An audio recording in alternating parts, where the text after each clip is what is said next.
Okay guys, this is the, Jester Furby, and, ooh, I got what I paid for. His fur's an ever-loving mess. He's kinda dirty looking.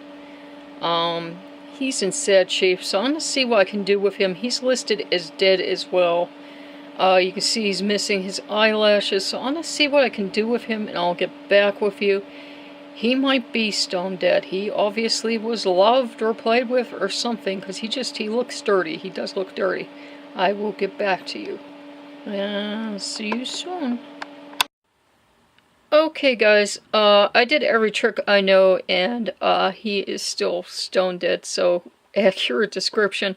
I did contact the seller. I said, you know, I'm actually not looking for a refund, and I wasn't. I said, but I think you were dishonest because he was dirty and smelly, and for what you charged me, I don't know how they got such a clean picture of such a clean, good-looking Furby. I said, I don't know where you got the photo from, but it looked a lot better condition than what you sent me. And they said, oh, well, this was for a friend, and I don't know anything about them, but I know people can fix them up and repair them. And so I left feedback, and I'm like, well, you know, they blamed a friend, and they blamed inexperience, but I'm thinking, you know, it was, I was not happy with what I got for what I paid. I'm not blaming the Furby. It's not the Furby's fault that the inside of his battery compartment was messed up. It's corroded, and I fixed it the best I could, but I think there's too much corrosion to get any power into the Furby, even though I fixed it the best I could. And the insides just seemed way too messed up. When I oiled his eyes, he bled rust out of his eyes, which is never a good sign.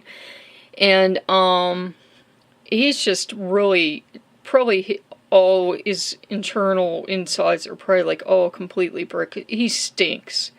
I mean, he stinks. I've given him 2 outside baths, and he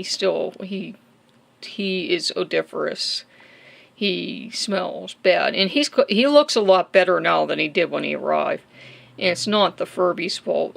Someone just did not want this Furby, and I've done every trick possible. It's like you feel there's something in there if you could only reach it and make the poor little guy go, but for right now he's brick, so I'm going to give him some rest. I have his batteries in there. I've done everything I can. It's kind of up to him now. I really don't want to cut his fur off and make him go through it anymore right now. He's been through enough. He's been chipped. Sold by pretty much dishonest seller. The person had other people complain that they sent stuff that somehow it looked really good in the photo and a piece of crap showed up, so it's not the Furby's fault that happened. And I'll just do the best I can with him. He'll stay. He's not going to go anywhere, but it's not his fault. It's not his fault he showed up as poor condition as he did. And I've done all I can with him for now. I'm not going to cut him open right now or anything. Probably never will cut him open, but it's almost like you can feel like he'd like to come to life, but he can't. He was too messed up. There's a lot of corrosion on the inside, and I think he's just rusted out on the inside. There's, you know, in where his endo would be, and I don't think he's ever going to work, the poor little guy. But he might surprise us. You never know. This is Nightcat saying off. We'll see you guys later. Bye-bye. Okay, guys, as I was editing it, I opened the battery compartment again to clean it, and I realized that the reason it would never work was because the battery compartment was broken, and I'm sure the seller knew it, and I had a dishonest seller.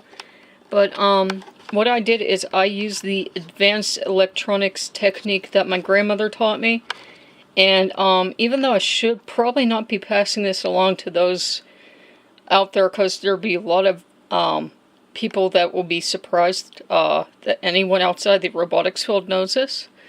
Let's see if she'll wake up again.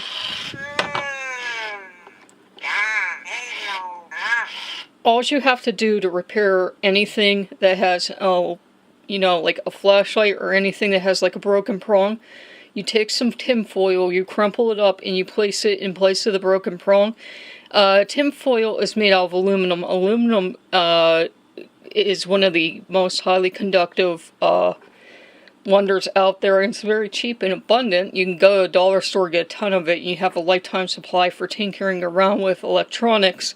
So yeah, she used to, remember, my grandmother grew up in the Depression era, and they were very poor.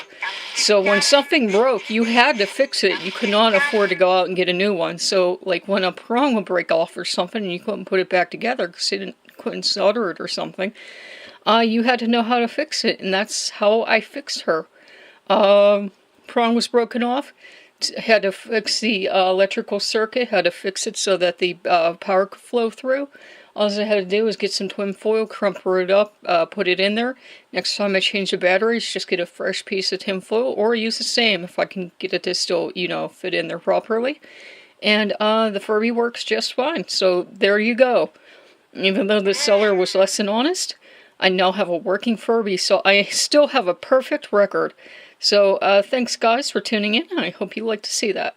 And catch up with you guys later. Bye-bye.